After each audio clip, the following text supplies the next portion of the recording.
کچھ جگہوں پہ لڑکوں کو یہ بھی لگتا ہے کہ جو ماں ہے وہ بیوی سے کہیں زیادہ امپورٹنٹ ہوتی ہے. ایسا نہیں ہوتا ہے.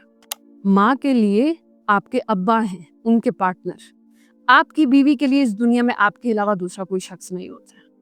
تو یہ جو مسکنسیپشن یہاں پاکستان میں لوگوں نے بنائی ہوئی ہے، اس کو ٹھیک ینگ جنریشن کر سکتی ہے. پچھلے لوگ ٹھیک نہیں ہونے والے. آپ پیرنٹس کو جتنا مرضی سمجھا لیں، کہہ لیں، انہوں نے الٹیمیٹ کرنا وہی ہے. مطلب آپ ان کو ساری کہانی سنائیں گے نا، انہوں نے آخر میں آپ سے پھر یہ پوچھنا ہے کہ جو ہے نا رضیہ مرد تھی یا عورت. آپ ابھی اپنے لیے تھوڑا سا سخت وقت برداشت کریں، سٹینڈ لیں اپنے فیصلوں پہ، اور آپ اپنی نسل کو ایسے بڑا کریں کہ جو کچھ آپ کے ساتھ ہو رہا ہے وہ ریپیٹ نہ ہو. آپ کے بچوں میں وہ شعور جائے. آپ اپنی فیملیز کو ویسے لے کے چلیں جیسے چلا جاتا ہے.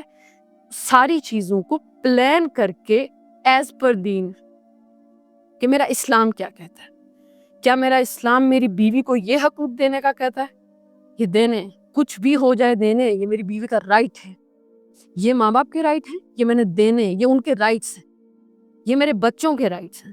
میں نے بہت جگہوں پہ یہ بات بارہا ذکر کی، جہاں میں حقوق کی بات کر رہی ہوں، کہ آپ کے بچوں کی سب سے پہلے آپ کی طرف سے جو ذمہ داری بنتی ہے وہ یہ ہے کہ آپ اپنے بچوں کو سیکیورٹی پرووائڈ کریں، وہ آپ کے انڈر رہتے ہوئے سیکیور فیل کریں.